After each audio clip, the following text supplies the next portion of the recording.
Hello friend, welcome to my YouTube channel. जैसा कि आप जानते हैं, मेरा नाम है ब्रिजेश प्रजापति और मैं कक्षा 12 की गणित की वीडियो लेकर आता हूं आपके लिए। ठीक ना। तो इसके पहले वीडियो में हमने आव्यूह के बारे में पढ़ा था। उसकी प्रश्नावली 3.1 क्या की थी, ख़त्म की थी। जिस बच्चे ने इस वीडियो को नहीं देखा है, इस वीडियो में मैं उसका डिस्क्रिप्शन लिंक दे दूँगा, वह वहाँ पर जाकर देख सकता है। आज हम प्रश्नावली 3.2 हल करने वाले हैं, जिसमें हमें कुछ जानने की जरूरत है। सबसे पहले आव्यूह का योग कैसे करते हैं, आव्यूह का गुणन और आव्यूह के योग के गुणधर्म क्या है, ये सब जानना है। ठीक ना। एक करके आपको सब बताते हैं। तो सबसे पहले हम जानेंगे आव्यूह का योग। क्या जानेंगे?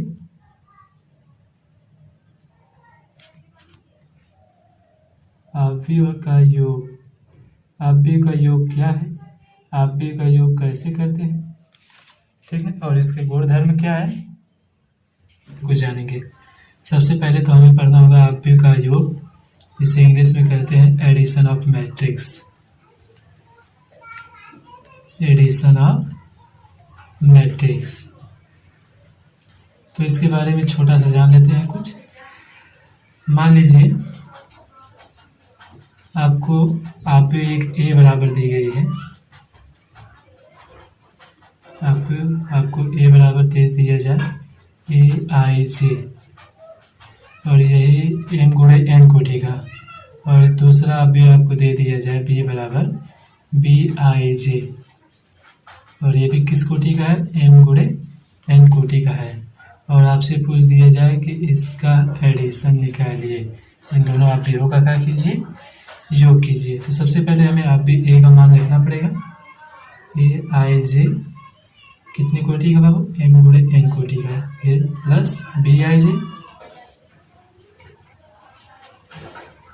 कितने कोटि का है, एम गुणे एन कोटि का। देखा जाए तो एम गुणे एन इन दोनों का भी देखा जाए तो एम गुणे एन गुणे एन, इन दोनों की कोटियाँ आपस में क्या है, बराबर है। तो हम इसे लिख सकते हैं कि ए I J plus B I J, और इनकी कोटियाँ क्या है, एम गुणे एन। तो जब आप ए आई जे और बी आई जे को जोड़ेंगे तो आपको कोई एक आव्यूह मिलेगी, उसे हम मान लेते हैं क्या, सी आई जे, जो कि किस कोटि की है, एम गुणे एन कोटि की है। ठीक ना। तो आव्यूह का योग करने से पहले ये जान लीजिए कि जिस आव्यूह का आप योग करेंगे उसकी कोटियाँ आपस में क्या होनी चाहिए, बराबर होनी चाहिए। यदि इसकी कोटि 2 गुणे 2 की है तो इसकी भी कोटि कितनी होनी चाहिए, 2 गुणे 2 कोटि होनी चाहिए, तभी आप आव्यूहों का योग कर सकते हैं। अब आइए आगे देखते हैं, आव्यूह के कुछ योग के गुणधर्म देखते हैं। सबसे पहले हम देखते हैं आव्यूह के योग के गुणधर्म।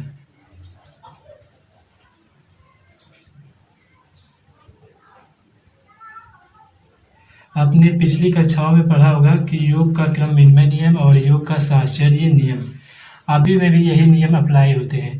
तो पहला नियम हम पढ़ेंगे क्रम विनिमय नियम। क्रम विनिमय नियम,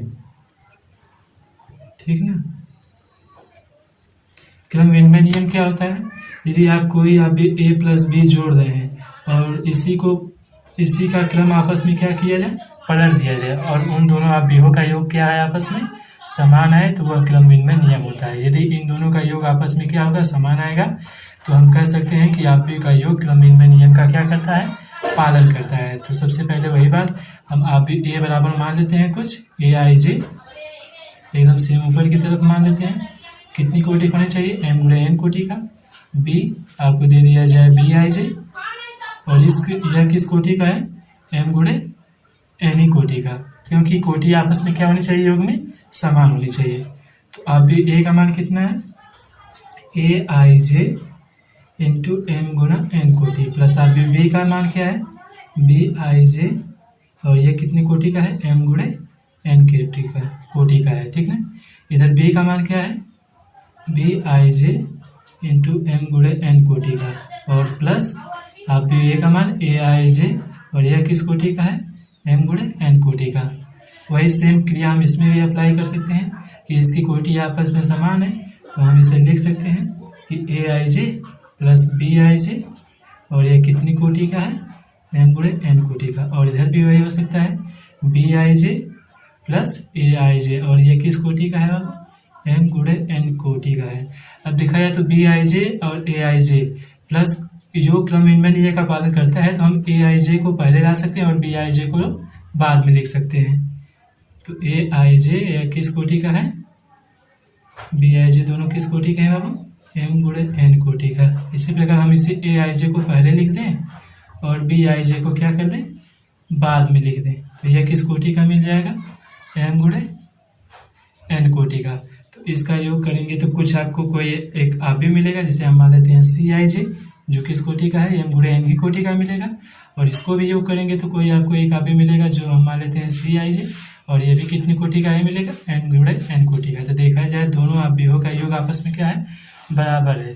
तो इससे यह पता चलता है कि अवयव का योग में पहला क्रम विनिमय नियम पालन करता है। अब हम दूसरा पढ़ते हैं साहचर्य नियम। तो दूसरा कौन सा नियम बाबू, साहचर्य नियम। आप इसे भी पिछली कक्षाओं में पढ़े होंगे, ये साहचर्य नियम किसे कहते हैं।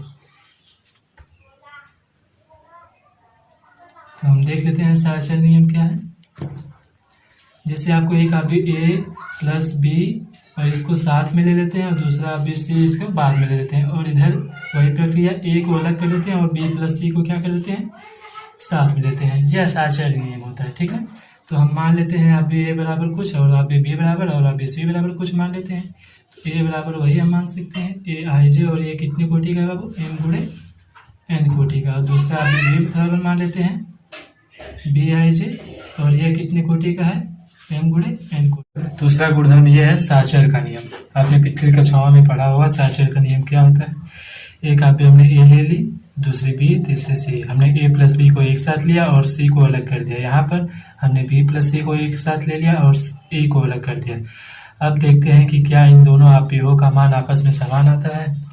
हमने मान लिया अवयव ए बराबर ए आई जे, जो एम गुणे एन कोटि का है, और अवयव बी बराबर बी आई जे, जो भी एन, और अवयव बी बराबर बी आई जे, जो एम गुणे एन कोटि का। और अवयव सी बराबर हम ले लेते हैं एक सी आई जे, यह भी किस कोटि का है, एम गुणे एन कोटि का हमारा है, ठीक है। तो हम हर जगह इसका मान रखते हैं। तो ए का मान है ए आई जे, और वो भी किस कोटि का है, एम गुणे एन कोटि का, प्लस बी का मान कितना है, बी आई जे, और यह किस कोटि का है, एम गुना एन कोटि का। हम इसे एक साथ ले लेते हैं और सी को अलग कर देते हैं। सी का मान कितना है, सी आई जे, और यह किस कोटि का है, एम गुणे एन कोटि का है। और यही बगल में हम ले लेते हैं, ए को अलग करते हैं, इसका मतलब ए आई जे, और यह किस कोटि का है, एम गुना एन कोटि का है। फिर हम बी प्लस सी को एक साथ लेंगे, बी प्लस सी का मान लिखते हैं।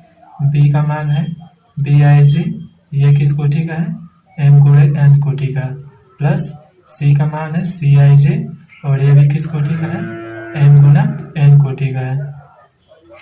पिछली बार की तरह इन दोनों का कोटियाँ आपस में बराबर हैं, तो हम इसे लिख सकते हैं ए I J plus B I जे किस कोटि का है, एम गुना एन कोटि का है, प्लस ये क्या हो जाएगा, सी आई जे, जो किस कोटि का है, एम गुने एन कोटि का। हम इधर ए आई जे को अलग रख लेते हैं, जो किस कोटि का है, एम गुना एन कोटि का। और इधर भी वही बात हुई, हम B I J plus C I J को एक साथ लिख लेंगे, और इसकी कोटियाँ कितनी है, एम गुना एन कोटि का। अब देखा जाए तो इन सब की कोटियाँ एम गुना एन है, और इन सब की भी कोटियाँ कितनी है, एम गुना एन है। तो ये हो जाएगा A I J plus B I J plus C I J, और यह किस कोटि का है, एम गुना एन कोटि का। इधर भी वही हो जाएगा, A I J plus B I J plus C I J, और यह किस कोटि का है हमारा, एम गुणे एन कोटि का है। अब देखा जाए तो A I J plus B I J plus C I J को जोड़ेंगे तो हमें कोई अवयव का मान मिलेगा, जिसे हम मान लेते हैं डी आई जे, और यह किस कोटि का मिलेगा, एम गुना एन कोटि का। तो यह भी जब आपस में बराबर, तो इसका भी मान कितना आएगा, डी आई जे, और यह किस कोटि का होगा, एम गुना एन कोटि का। तो देखा जाए ये दोनों आपस में क्या होंगे, बराबर होंगे, ठीक है। तो अवयव का योग साहचर्य नियम का पालन करता है। तो हम क्या कर सकते हैं, अवयवों का योग साचर नियम का पालन करता है। साचर्य नियम का पालन करता है। अब बढ़ते हैं हम अपने अगले टॉपिक की तरफ, और अगला टॉपिक हमारा क्या है? गुणनखंड का नियम। आप तीसरा टॉपिक है हमारा आव्यूह का गुणन। तो आइए हम देखते हैं कि आव्यूह का गुणनफल क्या होता है। दो दिए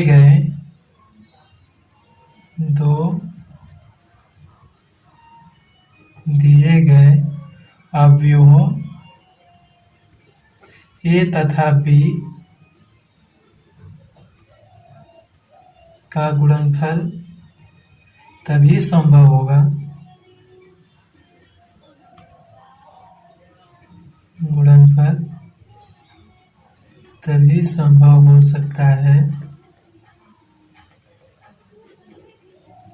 हो सकता है जबकि अवयव ए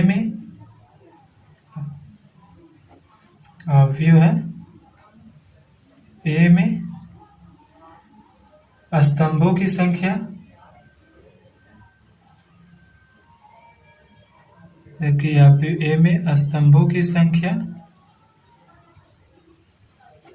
तथा बी में पंक्तियों की संख्या आपस में बराबर हो। पंक्तियों की संख्या आपस में बराबर हो। आप चाहे तो इसे लिख भी सकते हैं कि दो आव्यूहों का गुणन तभी संभव होता है जब पहले आव्यूह में स्तंभों की संख्या तथा दूसरे आव्यूह में पंक्तियों की संख्या आपस में बराबर हो, तब उस आव्यूह का गुणनफल क्या होता है? संभव होता है। याद रखिए, आपको कोई भी आव्यूह दे दी जाए, a बराबर aij, और यह किस कोटि का है? m गुणे n कोटि का, और आपको दूसरा आव्यूह b बराबर bij दे दिया जाए, तो इसका गुणनफल तभी संभव होगा जब पहले आव्यूह का स्तंभ तथा दूसरे आव्यूह की क्या हो? पंक्तियां आपस में समान। तो पहले आव्यूह का स्तंभ दूसरे आव्यूह की पंक्तियां आपस में क्या होती है? समान होती है, तभी दो आव्यूहों का गुणनफल क्या होता है? संभव होता है। और आइए हम बढ़ते हैं अपनी एक्सरसाइज की तरफ। आगे हम आपको सब कुछ बताते रहेंगे। तो अब हम बढ़ते हैं अपने दूसरे सवाल की तरफ। दूसरा सवाल आपको दिया गया है कि निम्नलिखित को परिकलित कीजिए, यानी कि ये आपको आप ही दी गई है, दूसरा भी दिया गया है, इस दोनों का क्या करना है? आपको एडिशन। इसी प्रकार आपको एडिशन के कुछ 4 सवाल दिए गए हैं। तो मुझे उम्मीद है कि इतने सवाल लगाने के बाद आपको एडिशन ऑफ मैट्रिक्स में कोई भी डाउट नहीं होगा, ठीक ना? इतने सवाल लगाने के बाद आप खुद एडिशन ऑफ मैट्रिक्स का सवाल बना सकते हैं और खुद से ही हल कर सकते हैं। तो सबसे पहले हम आते हैं अपने पहले सवाल की तरफ। इस वीडियो को देखने के बाद है ना, अब आप भी कहेंगे कि एडिशन ये सब क्या है मैट्रिक्स में। तो देखते हैं। तो आपको आव्यूहों का क्या करना है? योग। सिंपल फंडा है कि पहले आव्यूह के पहले अवयव को दूसरे आव्यूह के दूसरे अवयव से क्या कीजिए? ऐड कीजिए, तो आपका पहला अवयव मिलेगा। तो ए में आप ए जोड़ेंगे तो कितना मिलेगा आपको? 2a। इसी प्रकार जब बी में बी जोड़ेंगे तो कितना मिल जाएगा? 2b। और माइनस बी में जब प्लस बी जोड़ेंगे तो कितना मिलेगा? 0। और ए में ए जोड़ेंगे तो कितना मिलेगा बाबू आपको? 2a। तो ये आपका पहला सवाल क्या हुआ? हल हो गया। अब हम आप बढ़ते हैं आपके दूसरे सवाल की तरफ। दूसरे सवाल का सॉल्यूशन करेंगे। तो इसका क्या करना है? आपको योग ही करना है। तो a स्क्वायर बी स्क्वायर में कितना जोड़ना है? 2ab। तो क्या हो जाएगा? a square plus B square plus 2ab। इसी प्रकार आपको जोड़ना है B square plus C square में कितना जोड़ना है? 2bc। तो B square plus C square में प्लस 2bc क्या कर देंगे? ऐड कर देंगे। तो इस प्रकार आगे सवाल है a square plus C square में कितना जोड़ना है? Minus 2ac। जोड़ देते हैं हम a square plus C square minus 2ac। तो यार वीडियो को लाइक जरूर करना और सब्सक्राइब करना मत भूलना। बड़ी मेहनत से बन रही है यार, सच में पसीने आ रहे हैं। तो a square plus B square में जोड़ना कितना होगा? Minus 2b। तो जोड़ देते हैं a square plus B square minus 2ab। अब एडिशन करने के बाद आपको इसमें कुछ फार्मूले दिखाई दे रहे हैं। जैसे में a square plus B square plus 2ab, ये किस चीज का फार्मूला है? a plus B the whole square. और B square plus C square plus 2bc, यह भी तो फार्मूला है ना। हम इसे लिख सकते हैं b plus C the whole square. और A square plus C square minus 2 भी, यह जस्ट उसी का उल्टा है। जैसे हम ए प्लस बी का निकालते थे उसी प्रकार ये ए माइनस बी का फार्मूला होता है। और ये तो आप जानते ही हैं, इसमें कुछ बताने वाली चीज़ ही नहीं है। हल हो गया। आते हैं अपने अगले एडिशन की तरफ। ये देखिए 3 गुणा 3 कोटि का है, तो उसे क्या फर्क पड़ता है, हमें बस ये देखनी है कि पहले आव्यूह की कोटि दूसरे आव्यूह की कोटि के साथ में बराबर है। यदि बराबर है तो हम उस आव्यूह का क्या कर सकते हैं, योग कर सकते हैं। तो उसी प्रकार जैसे हम पहले करते थे, अब उसी प्रकार हम क्या करेंगे, 3 गुना 3 कोटि का योग करेंगे। तो देखते हैं -1 में जब 12 जोड़ेंगे तो कितना आएगा, एक बार लिख ही देते हैं, -1 प्लस 12। और इसी प्रकार 4 में कितना जोड़ना है आपको, 7, 4 प्लस 7। इसी प्रकार -6 में कितना जोड़ना है, +6, -6 और +6। 8 में कितना जोड़ना है बाबू, 8, तो 8 प्लस 5 में कितना जोड़ना है, 0, 5 प्लस 0। 16 में कितना जोड़ना है, 5, 16 प्लस 5। 2 में कितना जोड़ना है बाबू, 3, तो 2 प्लस 3। और 8 में कितना जोड़ना है, 2, 8 प्लस 2। 5 में कितना जोड़ना है आपको, 4। बस योग कर दो, आ गया आपका अगला आंसर। देखते हैं क्या आता है। तो -1 में जब +12 जोड़ेंगे तो आपका आएगा 11। इसी प्रकार आप जब 7 में 4 जोड़ेंगे तो कितना आ जाएगा, 11। और जब -6 में जब +0 जोड़ेंगे, प्लस से जोड़ेंगे तो कितना आएगा, 0। 8 में 8 जोड़ेंगे तो 16, और 5 में 0 जोड़ेंगे तो 5। 16 में 5 जोड़ेंगे तो 21। 3, 2, 5। 8, 2 कितना होता है, 10, 5, 8, 9। यो लो जी, हल हो गया आपका तीसरा सवाल। अब इस वीडियो को देखने के बाद ना आप आव्यूहों का योग तो ऐसे करेंगे जैसे LKG का योग और घटाना होता था। तो अब जोड़ते हैं हम अपने चौथे सवाल की तरफ। देखो आपको योग करना है cos स्क्वायर एक्स में कितना जोड़ना है, sin स्क्वायर एक्स। तो हम इसे लिख सकते हैं sin square x plus cos square x, क्योंकि योग तो क्रमनिर्णय नियम का पालन करता है। तो हम इसको आपस में क्या कर सकते हैं, उलट पुलट सकते हैं। अब इसका इसमें योग करना है तो वही तो है, sin square x plus cos square x. फिर वही जोड़ना है आपको, sin स्क्वायर एक्स प्लस कितना हो जाएगा, cos स्क्वायर एक्स। और इसका इसमें जोड़ना है तो फिर हम लिख सकते हैं sin square x plus cos square x. यार इंग्लिश में मेरी राइटिंग कोई ज़्यादा अच्छी नहीं है तो कॉम्प्रोमाइज़ कर लेना।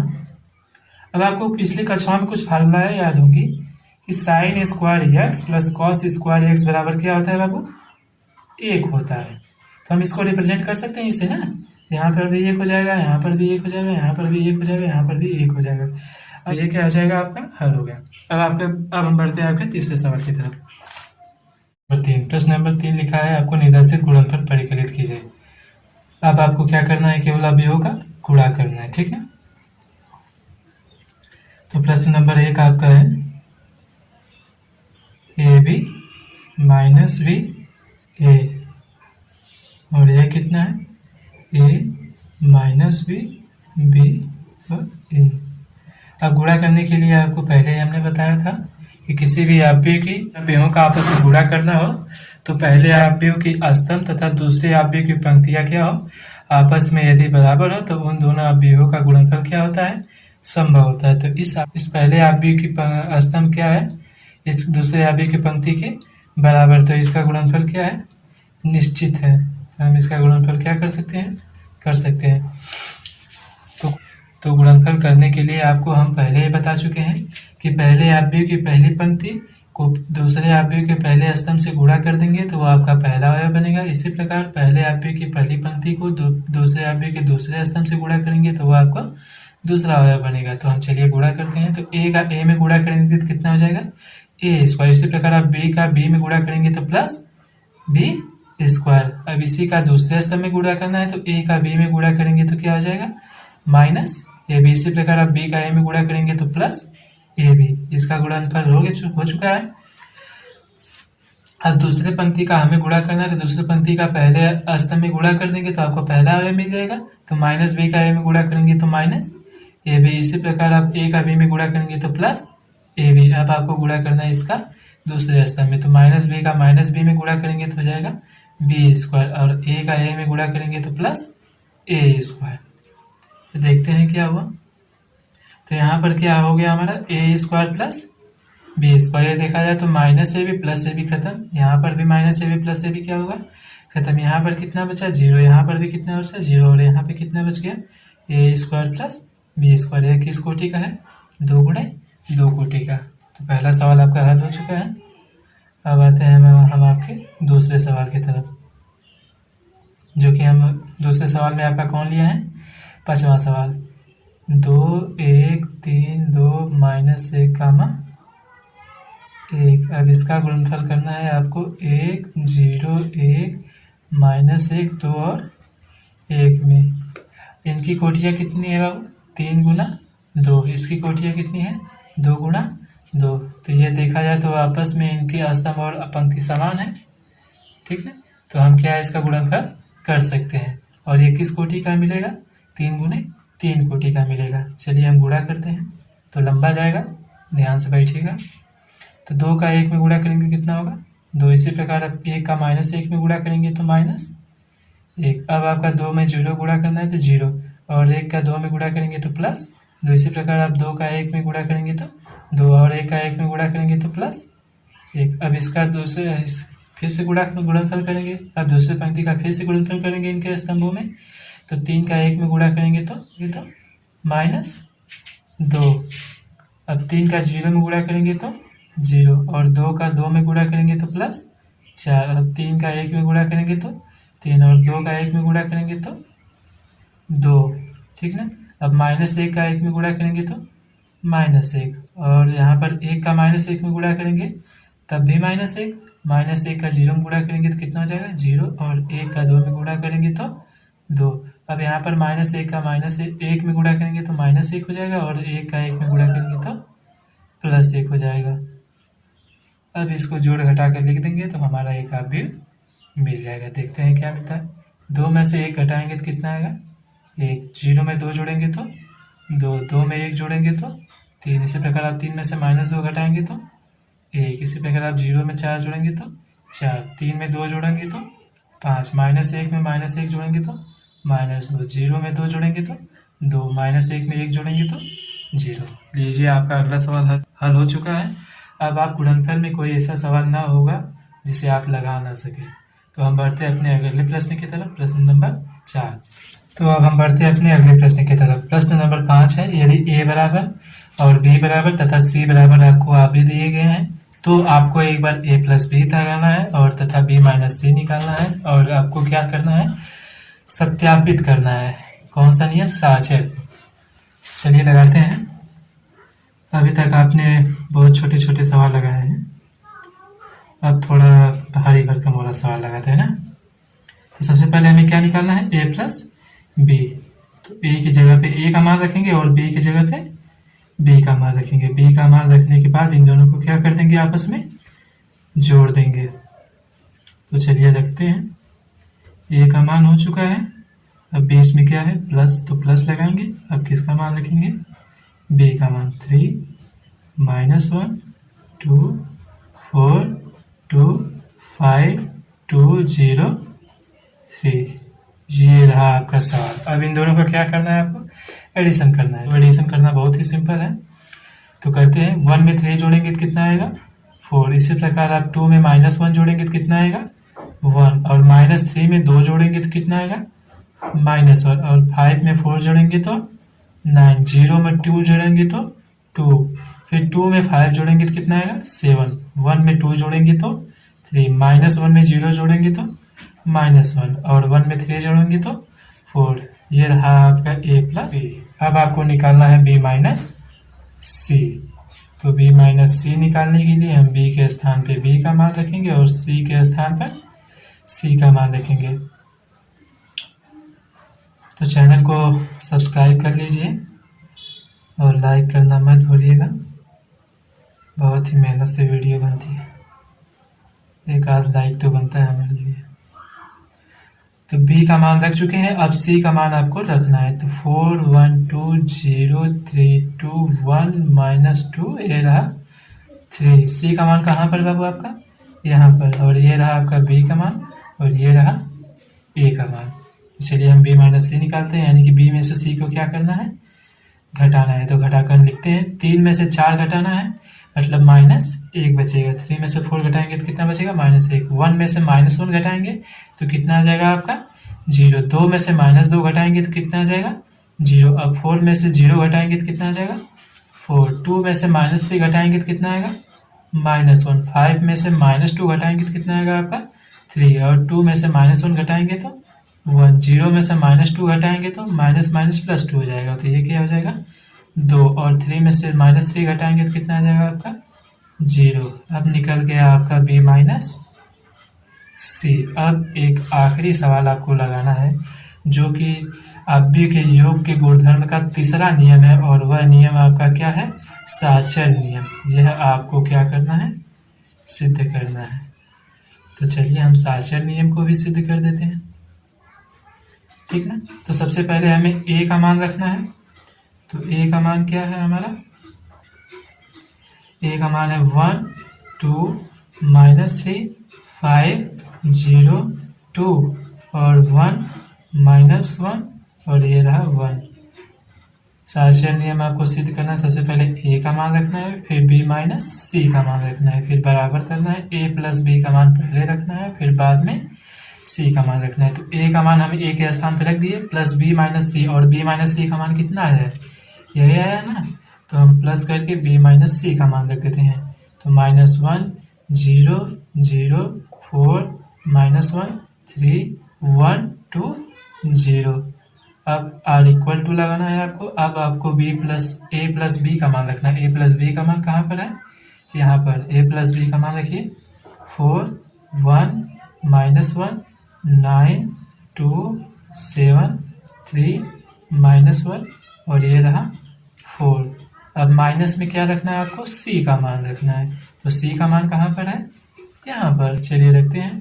तो 4, 1, 2, 0, 3, 2, 1, -2 और 3। अब इसको घटाकर लिख देंगे तो आपका A प्लस B माइनस सी और बराबर A प्लस B और माइनस सी निकल जाएगा। तो चलिए घटाकर लिखते हैं और जोड़कर भी लिखते हैं। तो 1 में कितना जोड़ना है आपको, -1। 1 में -1 जोड़ेंगे तो आपका कितना आ जाएगा 0। 2 में कितना जोड़ना है, 0। तो 2 में 0 जोड़ेंगे तो 2। -3 में 0 जोड़ेंगे तो कितना आएगा -3। इसी प्रकार आप 5 में 4 जोड़ेंगे तो 9। 0 में -1 जोड़ेंगे तो -1, और 2 में 3 जोड़ेंगे तो 5। 1 में 1 जोड़ेंगे तो 2। -1 में 2 जोड़ेंगे तो 1 बचेगा। 1 में 0 जोड़ेंगे तो 1 आ गया। अब आपका अगला सवाल है, इसको हल कर देते हैं। तो 4 में से 4 घटाएंगे तो कितना आ जाएगा आपका 0। 1 में -1 जोड़ेंगे तो कितना आ जाएगा आपका 0, ठीक ना। और इसी प्रकार -1 में जब -2 जोड़ेंगे तो आपका कितना आ जाएगा -3। और 9 में -0 तो कितना हो जाएगा 9। 2 में -3 तो कितना आ जाएगा -1, और 7 में -2 तो कितना आ जाएगा 5। फिर 3 में से 1 घटाएंगे तो कितना आ जाएगा आपका 2। फिर -1 में +2 हो जाएगा ना, -+2 हो जाएगा। और +2 में से जब -1 घटाएंगे तो कितना आ जाएगा आपका 1। अब 4 में से 3 घटाएंगे तो कितना आ जाएगा 1। अब देखते हैं कि क्या दोनों हमारा समान है। 0, 0, यहाँ पे 2 है। तो अरे यार हमने एक गलती कर दी। यहाँ पे देखिए -1 और ये हो जाएगा -1, और -1 को जब -1 में से जोड़ेंगे तो कितना आ जाएगा यहाँ पर -2। तो यह कितना हो जाएगा -2, और यहाँ पर जब हम 2 में से -2 घटाएंगे तो यह कितना हो जाएगा 0, मतलब 0। तो 0, 0, -3, 9 -1 5, 2 1 1 2। तो चलिए ये आपका सवाल क्या हुआ, लग गया, और एकदम सही लग गया। तो हम बढ़ते हैं अपने अगले सवाल की तरफ, प्रश्न नंबर 6। यह रहा आपका छठा क्वेश्चन। प्रश्न नंबर 5 आप स्वयं लगाएंगे, इसलिए हम कौन सा लगाने जा रहे हैं, छठवां क्वेश्चन। छठवां क्वेश्चन आपको कहा गया कि सरल कीजिए cos थीटा इंटू में है ये आप भी, और प्लस sin थीटा इंटू में है ये आप भी, ठीक ना। तो cos थीटा के इंटू में है ये, तो हम cos थीटा का सिंपली पहले इसमें क्या कर देते हैं इंटू, फिर यहाँ पर भी sin थीटा इंटू के है ये, तो sin थीटा का भी क्या कर देंगे इसमें गुणा करने के बाद हम इन दोनों को क्या कर देंगे, जोड़ देंगे। तो आइए करते हैं। तो cos थीटा का cos थीटा में इंटू होगा तो कितना हो जाएगा cos स्क्वायर थीटा। इसी प्रकार आप cos थीटा का sin थीटा में इंटू करेंगे तो हो जाएगा आपका sin theta into cos theta. ये सब आप पहले बहुत किए होंगे, तो इसमें ज़्यादा कुछ बचाने की जरूरत नहीं है ना। तो cos थीटा का sin थीटा में करेंगे तो यहाँ पर माइनस है, तो पहले से sin थीटा इंटू क्या हो जाएगा cos थीटा। इसी प्रकार आप cos थीटा का cos थीटा में करेंगे तो कितना आ जाएगा cos स्क्वायर थीटा। बीच में प्लस है तो हम प्लस का चिन्ह लगाएंगे, और यहाँ पर क्या हो जाएगा sin थीटा का साइन थीटा में इंटू करेंगे तो साइन स्क्वायर थीटा हो जाएगा, साइन थीटा का माइनस कॉस थीटा में करेंगे तो कितना आ जाएगा, minus sine theta into cos theta. अब इसी प्रकार आप साइन थीटा का कॉस थीटा में इंटू करेंगे तो कितना आ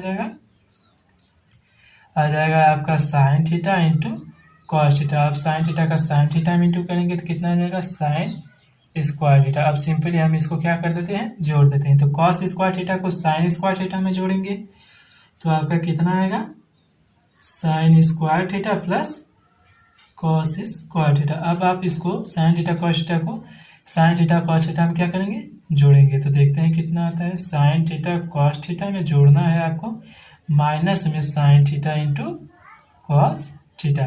अब minus sine theta into cos theta में जोड़ना है आपको plus sine into sine cos theta. तो जोड़ते हैं, sine theta into cos theta में कितना जोड़ता है, माइनस में sine theta into cos theta, ठीक ना। अब कॉस स्क्वायर थीटा में साइन स्क्वायर थीटा जोड़ना है तो फिर वही बात, साइन स्क्वायर थीटा में कॉस स्क्वायर थीटा हम सिंपली ऐड कर सकते हैं। तो ये देखिए प्लस में है, ये माइनस में, ये देखिए प्लस में, ये कह दीजिए माइनस में है, तो ये दोनों क्या हो जाएंगे, आपस में कट जाएंगे। आपने पहले की कक्षाओं में पढ़ा होगा कि sign square theta plus cos square theta बराबर कितना होता है, 1।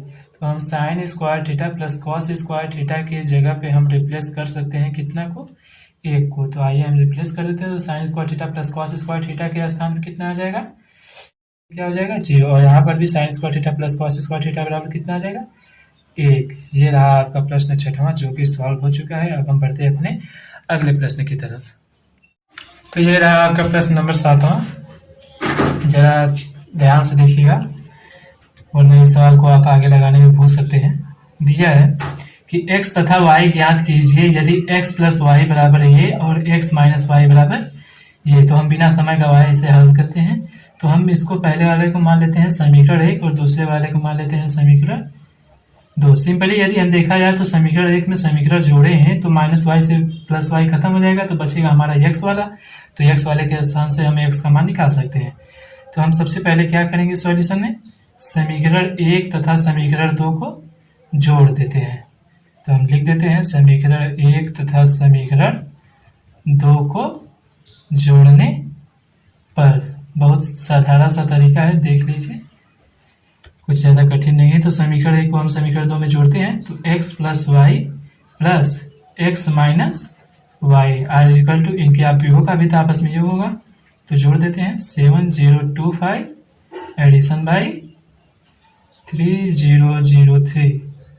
तो देखा जाता है यहाँ से माइनस वाई प्लस वाई खत्म और x मिलकर कितना हो गया आपका 2x are is equal to बराबर कितना आपका आ गया। तो हम समीकरण 1 में समीकरण 2 को जोड़े हैं तो जोड़ेंगे तो 7 दिन कितना हो जाएगा 10। इसी प्रकार आप 0 में 0 जोड़ेंगे तो 0 और 2 में 0 जोड़ेंगे तो 2, 5 में 3 जोड़ेंगे तो कितना आ जाएगा 8। अब आपको x का मान निकालना है न कि 2x का। तो हम यहाँ से 2 को उस साइड भेजेंगे तो x बराबर क्या आ जाएगा 1/2, यहाँ पे 10 हो जाएगा, यहाँ पे 0, यहाँ पे 2, यहाँ पे कितना आ जाएगा 8 आ जाएगा, ठीक ना। तो यह 1/2 इसके गुणे में है तो हम सिंपली इसका गुना कर देते हैं 1/2 से।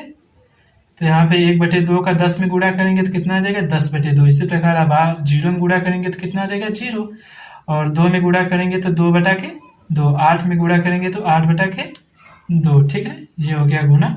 अब देखा जाए तो 2 1 जा 2 से ये कट गया, 2 5 जा 10 से ये भी कट गया, 2 4 जा 8 से ये भी कट गया। यहाँ पर बचा 4, यहाँ पर बचा 5, यहाँ पर बचा 1। तो x का मान कितना आया, x का मान आपका आ गया 5, 0, 1, 4। अब यदि आपको x का मान मिल जाए, तो आप इस x का मान चाहे समीकरण 1 में रख दें या फिर समीकरण 2 में रख दें तो आपको किस चीज का मान मिल जाएगा, y का मान मिल जाएगा। तो हम लिख देते हैं कि x का मान समीकरण 1 में रखने पर, चलिए हम 1 में रख देते हैं x का मान समीकरण 1 में रखने पर। तो समीकरण 1 हमारा है क्या, वो x plus Y are is equal to, यहाँ पे 7 है, 0 है, देखा है तो 2 है और 5। यहाँ से देखा जाए तो x बराबर क्या हो जाएगा 7, 0, 2, 5 माइनस y। नहीं, दरअसल हमें y का मान निकालना है ना, तो हम y बराबर निकालेंगे, ठीक ना। तो y बराबर क्या आ जाएगा 7, जब 7025 और माइनस में क्या आ जाएगा यहाँ पर x, तो x का हम मान रख देते हैं यहाँ पे। तो y बराबर क्या निकल कर आएगा देखते हैं 7205 माइनस x का मान हमारा कितना आया है 5014।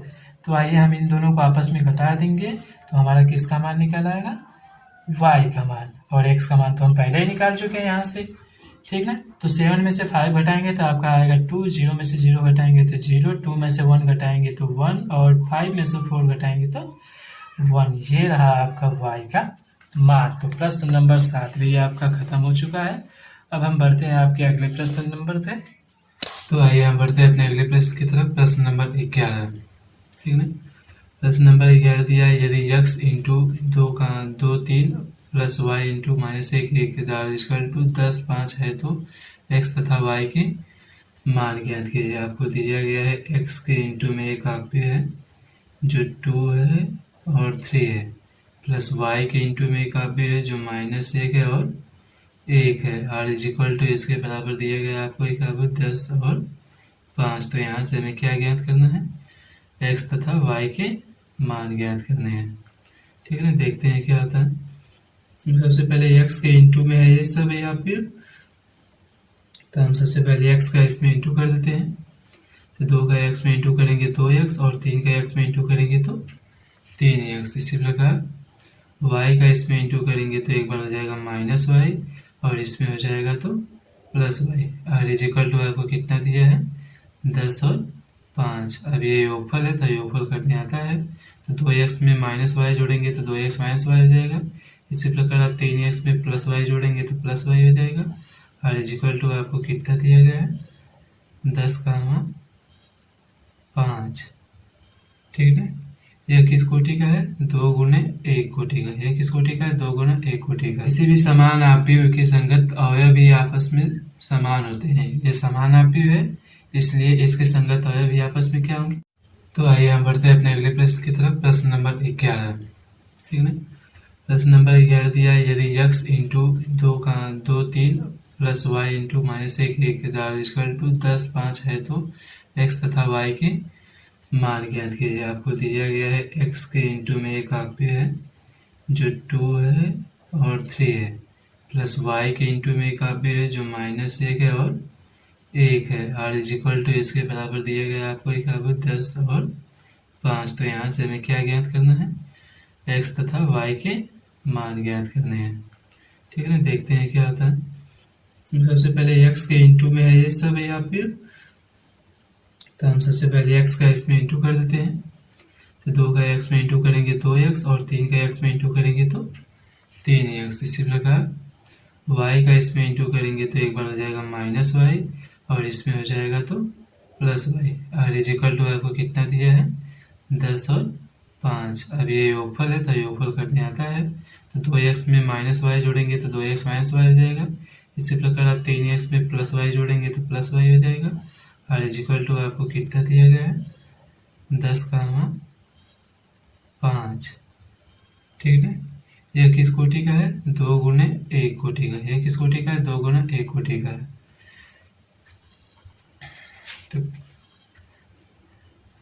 तो किसी भी समान आपीय के संगत अवयव भी आपस में समान होते हैं। ये समान आपीय है इसलिए इसके संगत अवयव भी आपस में क्या होंगे समान होंगे। तो देखा जाता है यहाँ से 2x - y बराबर कितना हो जाएगा 10 और 2x + y बराबर 5। इसे मान लेते हैं हम समीकरण 1 और इसे मान लेते हैं समीकरण 2। तो चलिए हम समीकरण 1 प्लस समीकरण 2 करके देखते हैं इसका आंसर क्या आता है। समीकरण 1 प्लस समीकरण 2। तो चलिए हम समीकरण 1 प्लस समीकरण 2 करके देखते हैं। तो 2x - y plus 3x + y बराबर कितना 10 + 5।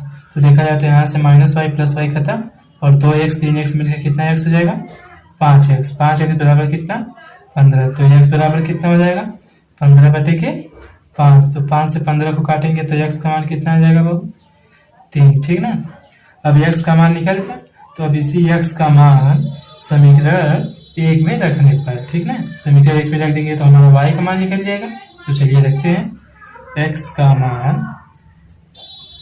समीकरण एक में रखने पर। समीकरण एक है क्या आपका 2x माइनस वाई बराबर 10। तो 2 गुणे x का मान कितना है 3 माइनस वाई बराबर 10। तो 2 3 6 माइनस वाई बराबर 10। तो y माइनस वाई बराबर क्या हो जाएगा 10 माइनस 6। तो माइनस वाई बराबर 4। तो y बराबर कितना आ जाएगा -4। एक्स वाई का मान निकल गया। अब हम बढ़ते अपने अगले प्रश्न की तरफ। तो यह रहा आपका अगला प्रश्न, प्रश्न नंबर 13। प्रश्न नंबर 13 दिया है कि यदि f of x is equal to cos x minus sine X 0 sine X cos x 0 0 0 1 है तो सिद्ध कीजिए कि f of x into F of y are is equal to F of x plus Y. तो चलिए जल्दी से सिद्ध कर देते हैं। सबसे पहले जो हमें दिया है उसे लिख लेते हैं। दिया है आपने को कि F of X are is equal to cos X minus sine X 0, यहाँ पर हो जाएगा sine X minus cos X 0 0 1। यदि हम देखें तो यहाँ से एफ ऑफ वाई निकालेंगे तो क्या हो जाएगा, जहाँ जहाँ पर वाई एक्स रहेगा वहाँ पर क्या हो जाएगा वाई हो जाएगा, ठीक ना। तो cos Y minus sine Y 0 और sine Y minus cos Y, ये हो जाएगा 0, ये हो जाएगा 0, ये हो जाएगा 0, ये हो जाएगा 0 और ये 1। अब हमें सिद्ध करना है, सिद्ध करना है कि f of x into F of y are is equal to F of x plus Y. तो एफ ऑफ x की जगह पे एफ ऑफ x का मान रखेंगे और एफ ऑफ y की जगह पे एफ ऑफ y का मान रखेंगे और आर एच एस का हम करेंगे सिद्ध करेंगे। तो चलिए रखते हैं। एफ ऑफ x का मान कितना है cos x minus sine x और यह कितना है 0।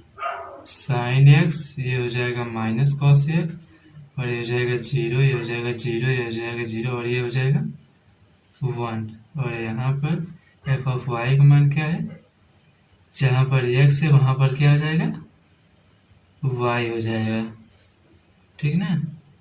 तो ये साइन वाई, ये माइनस कॉस वाई, ये 0 0 और 1। ये कितने कोटि का है 3 गुणे 3 कोटि का। ये कितने कोटि का है 3 गुणे 3 कोटि का। अब इन दोनों को आपस में गुणा करना है, ठीक ना। तो गुणा कब संभव होता है, जब पहले आव्यूह की स्तंभ तथा दूसरे आव्यूह की पंक्तियां आपस में क्या होती है बराबर होती है। तो इन दोनों आव्यूहों की पहले आव्यूह की स्तंभ तथा दूसरे आव्यूह की पंक्ति बराबर है, तो इन दोनों आव्यूहों का क्या हो सकता है गुणा हो सकता है। तो चलिए करते हैं। cos x का साइन वाई में, cos x का cos y में गुणा करेंगे तो क्या हो जाएगा, हो जाएगा cos x into cos y, ठीक है। अब माइनस साइन x का साइन y में गुणा करेंगे तो क्या हो जाएगा minus sine x into sine y। अब 0 का 0 में गुणा करेंगे तो क्या हो जाएगा प्लस 0, तो उसको लिखने का कोई मतलब है नहीं। अब इसी को दूसरे स्तर में गुणा करेंगे तो cos x का साइन y में गुणा करेंगे तो क्या हो जाएगा माइनस में होगा sine y into cos x। अब साइन x का cos y में गुणा हो जाएगा तो क्या हो जाएगा माइनस माइनस ये हो जाएगा प्लस, ठीक ना। Sine x into cos y।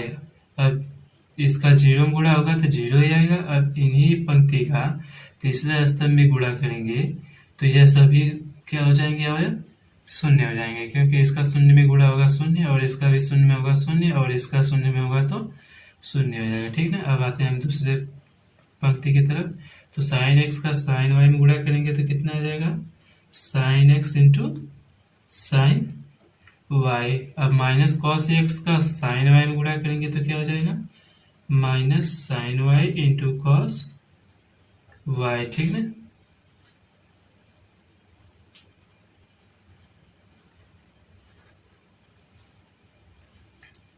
अब 0 का 0 में गुणा होगा तो क्या होगा प्लस 0। अब इसका दूसरे पंक्ति में गुणा करते तो माइनस साइन x और माइनस तो माइनस क्या हो जाएगा, sine X into sine Y. अब माइनस कॉस एक्स का कॉस वाई में गुणा करेंगे तो माइनस माइनस प्लस हो जाएगा, ठीक ना।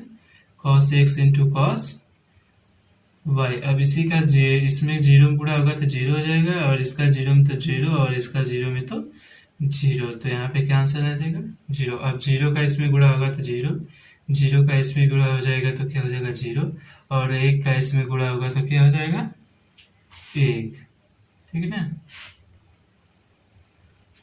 अब देखा जाए तो cos X into cos Y minus sine X into sine Y, यह कॉस एक्स प्लस वाई का फार्मूला है।